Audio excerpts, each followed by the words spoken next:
Hi! Welcome to my channel. ఈరోజు special పనస గింజల వడ. ఈ పనస గింజల వడని మీరు ఎప్పుడైనా చేశారా?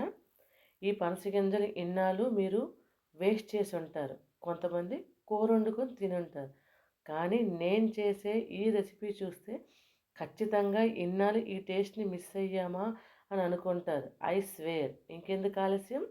ఇప్పుడు ఈ పనస గింజల వడకు ఎలా తయారు చేయాలో చూద్దాం. ఇప్పుడు వీటికి కావలసినవి ఉప్పేసి ఉడికించుకున్న పనస గింజలు 1 కప్పు, ఆయిల్ వేయించడానికి సరిపడినంత, కట్ చేసుకున్న ఉల్లిపాయలు, అల్లం, వెల్లుల్లి, పచ్చిమిర్చి, కరివేపాకు, జీలకర్ర, గరం మసాలా, సాల్ట్, కారం.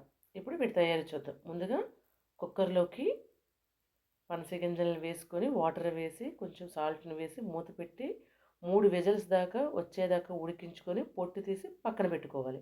ఇప్పుడు మిక్సీ జార్‌లోకి పచ్చిమిర్చిని వేసుకుందాం. అలాగే అల్లాన్ని, వెల్లుల్లిని కూడా వేసుకుందాం.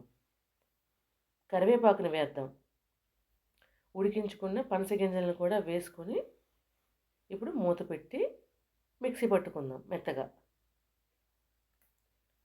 ఇలా మిక్సీ అయిన ఈ మిశ్రమాన్ని ఒక బౌల్లోకి తీసుకుందాం మొత్తంగా.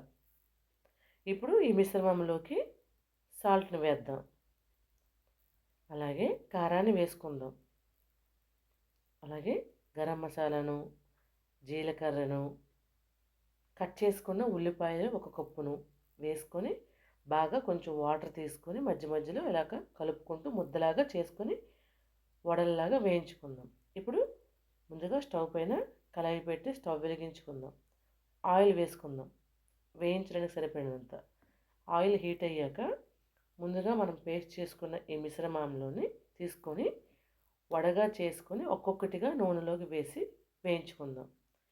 గోల్డెన్ రంగు వచ్చేదాకా వేయించాలండి.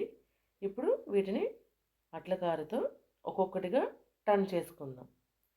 ఇలా టర్న్ చేసుకునే ఈ వడలను గోల్డెన్ రంగు వచ్చేదాకా మళ్ళీ వేయించుకుందాం. ఇలా వేగాయండి. ఇప్పుడు ఈ వేగిన ఈ వడలను ఆయిల్ అంతా వడకట్టుకొని ఒక ప్లేట్లోకి తీసుకుందాం. ఇలా ఒక్కొక్కటిగా ఇలా 2, 3 సార్లు వేయించుకొని ఒక బౌల్లోకి తీసుకుందాం. అంతే అండి, రెడీ అయిపోయాయి వడలు. ఎంతో టేస్టీగా ఉండే పనస గింజల వడ రెడీ. చాలా బాగుంటుందండి. మరిన్ని ఇలాంటి వీడియోస్ కావాలనుకుంటున్నారా? అయితే నా ఛానల్ని సబ్స్క్రైబ్ చేసుకోండి. Thank you.